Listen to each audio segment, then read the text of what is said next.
Baik, sebelumnya Assalamualaikum warahmatullahi wabarakatuh. Salam Om Swastiastu, Namo Buddhaya, salam kebajikan untuk kita semua.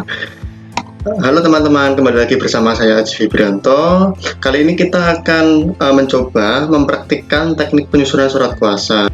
Nah, kenapa kita perlu mengetahui teknik penyusunan surat kuasa? Nah, sebagaimana rekan-rekan ketahui, surat kuasa itu merupakan hal prinsipal bagi orang yang tidak mampu atau tidak memiliki kemampuan melakukan untuk dan atas nama dirinya sendiri, sehingga dia akan melakukan suatu kepentingan itu diwakilkan oleh orang lain. Nah, kali ini kita akan mempraktikkan secara langsung bagaimana tutorial atau tata cara dari penyusunan surat kuasa sesuai dengan hukum perdata yang berlaku di Indonesia. Oke, perlu kita ketahui bahwa dalam penyusunan surat kuasa itu tidak ada standar baku yang berlaku di nasional, akan tetapi dalam praktiknya itu menyesuaikan dengan standar kebiasaan yang berlaku di litigasi maupun non-litigasi, atau sederhananya praktik di dalam peradilan maupun di luar peradilan. Langkah pertama, silakan saudara membuka Microsoft Word, lalu kemudian pilih dan sesuaikan jenis font yang diinginkan. Dalam hal ini, saya akan menggunakan font Arial, sehingga akan memudahkan saya dalam menyusun maupun bagi pembaca yang akan melihat. Lalu untuk ukuran font itu disesuaikan juga, standarnya biasanya adalah 12. Nah, lalu silakan geser ke tengah. Di sini tuliskan saja, dikasih underline, kurang lebih bunyinya seperti ini, surat kuasa. Nah, ini, lalu kemudian disampingkan ke kiri lagi, tulis saya yang bertanda tangan di bawah ini menyatakan. Silakan tulis nama Anda, misalnya nama saya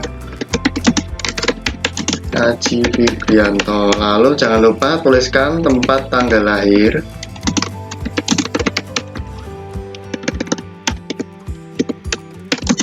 Sleman 28 Februari 1999. Lalu jangan lupa juga tuliskan NIK atau nomor induk kependudukan. Ini penting karena akan memberikan kepastian data dokumen administrasi yang akan diberikan oleh atau kepada penerima kuasa. Misalnya NIK saya.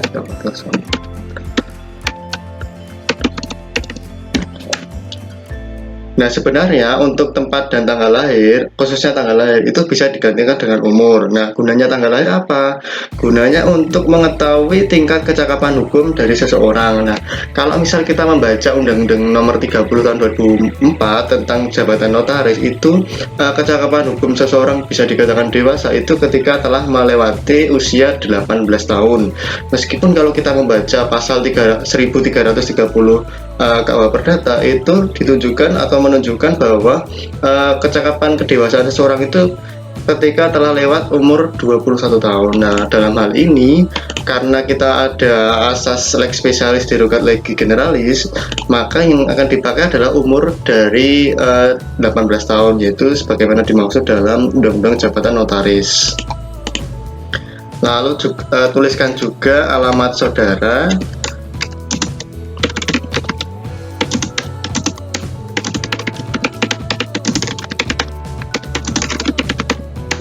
Nah, setelah Anda menuliskan identitas Anda personal, silakan tulis selanjutnya disebut sebagai pemberi kuasa. Nah, silakan untuk memudahkan dalam pembacaan,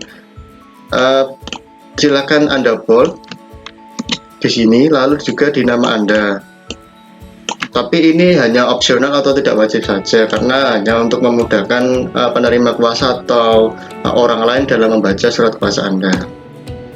Kemudian setelah Anda menuliskan identitas Anda juga akan menuliskan identitas dari penerima kuasa. Misalnya namanya,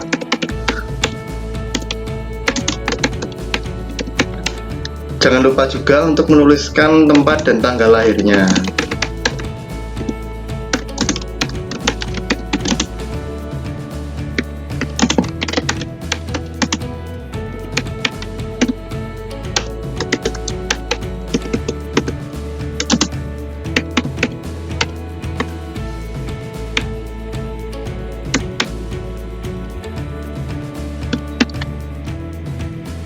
lalu alamatnya,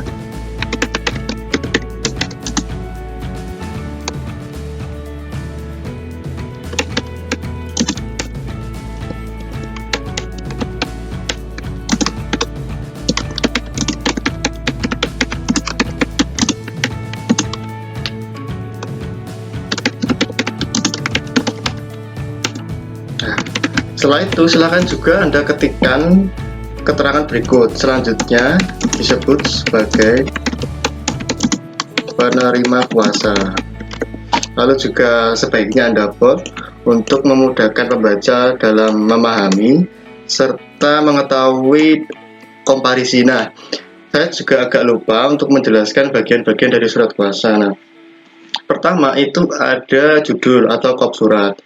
Keterangannya berikut: surat kuasa. Lalu pendahuluan, saya yang bertanda tangan di bawah ini menyatakan identitas saudara. Lalu di sini juga akan ada keterangan singkatan atau keterangan akronim, namanya pemberi kuasa. Lalu di sini ada juga penerima kuasa.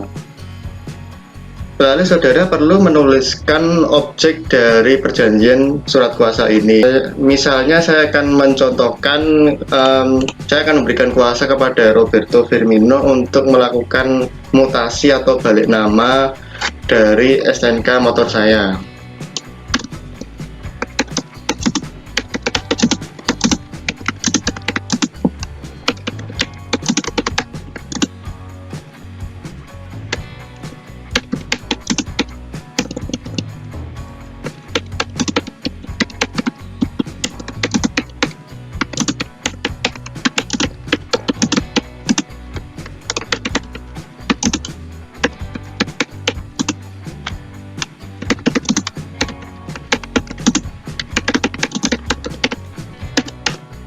Nah, oleh karena saya akan memberikan kuasa kepada penerima kuasa untuk dan atas nama diri saya melakukan proses mutasi balik nama kendaraan bermotor, maka saya akan menjelaskan juga identitas motor yang dimaksud.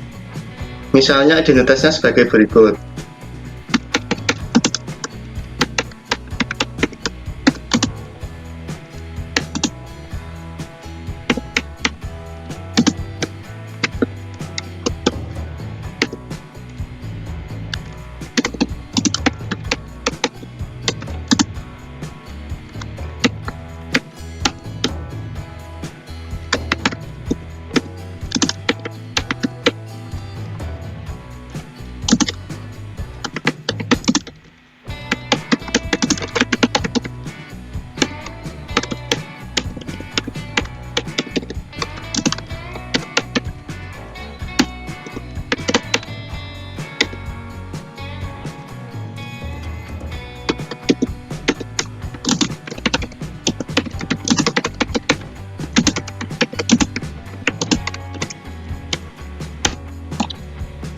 Nah, setelah Anda menuliskan contoh identitas berikut ini, maka Anda perlu menuliskan juga batasan kewenangan yang akan dilakukan oleh penerima kuasa. Kurang lebih isinya berikut ini.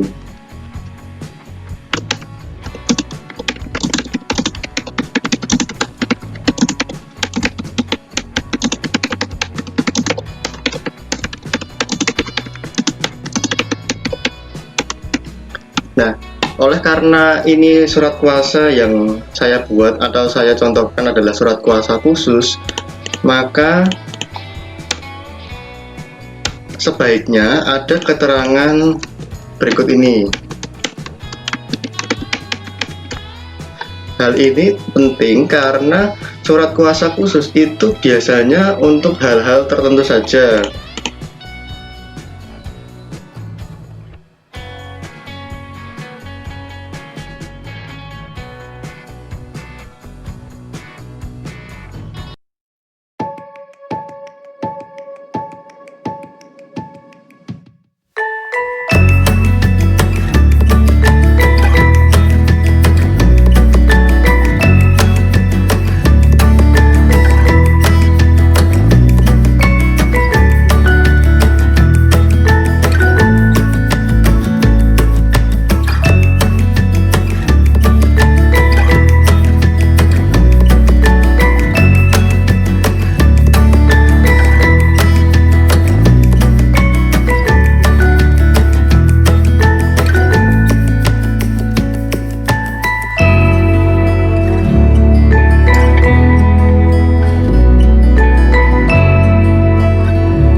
Apabila batasan kewenangan yang tertulis terlalu luas, maka saudara bisa menyingkatnya dengan keterangan berikut ini.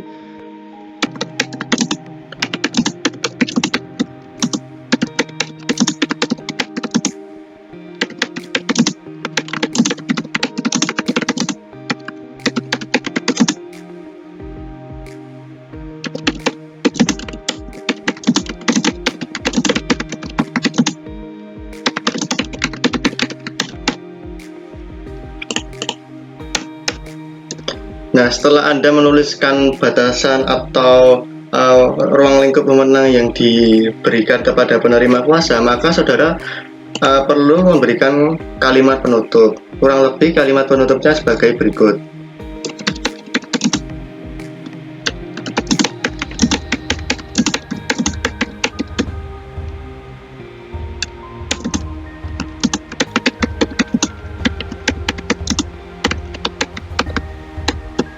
Dan jangan lupa pemberi kuasa atau saudara perlu menuliskan tanggal dari pembuatan surat ini.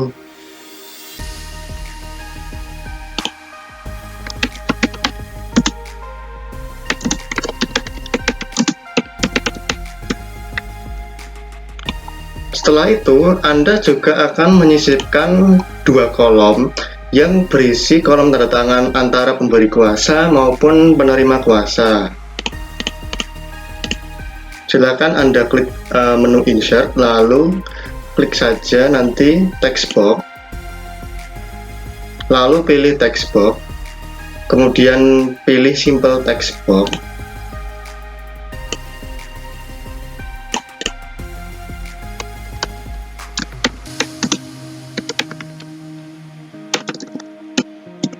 Saudara juga perlu menuliskan nama dari pemberi kuasa. Misalnya nama pemberi kuasanya saya sendiri.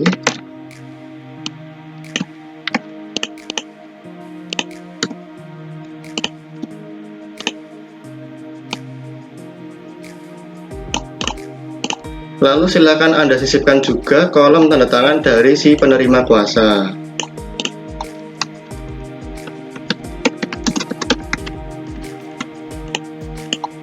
Dan jangan lupa sebutkan juga nama dari si penerima kuasa.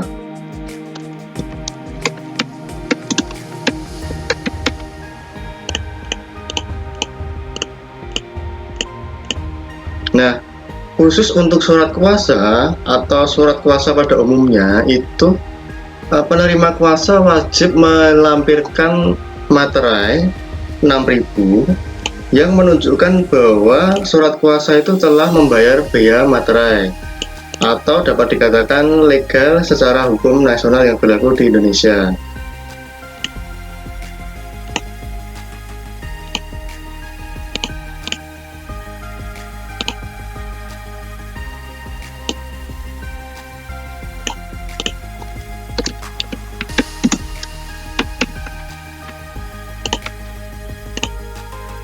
Oke, misalnya dalam hal ini saya akan memberikan contoh untuk menyisipkan materai 6.000. Tapi ini hanya contoh ya. Untuk versi aslinya, saudara juga harus menyisipkan materai 6.000 yang asli. Lalu silakan Anda geser ke dalam kolom yang bagian penerima kuasa.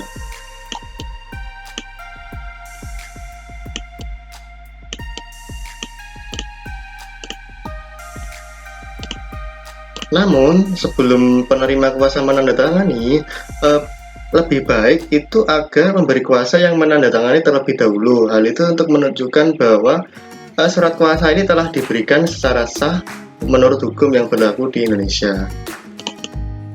Nah, misalnya saya akan memberikan contoh untuk menyisipkan tanda tangan saya pribadi di dalam kolom pemberi kuasa.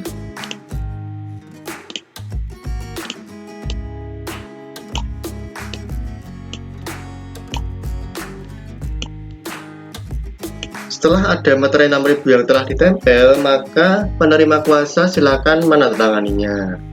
Misalnya saya akan berikan contoh tanda tangan berikut ini.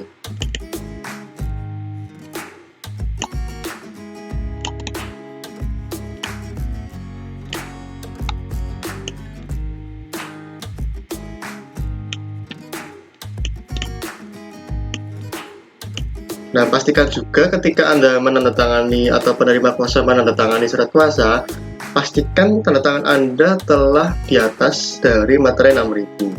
Oke, demikian ini teknik penyusunan surat kuasa yang telah saya sampaikan. Semoga membawa kemudahan dalam saudara-saudara dan rekan-rekan semua untuk melakukan penyusunan surat kuasa secara mandiri, khususnya surat kuasa khusus. Kurang lebihnya mohon maaf. Terima kasih. Wassalamualaikum warahmatullahi wabarakatuh. Om Santi Santi Om, Namo Buddhaya, salam kebajikan untuk kita semua.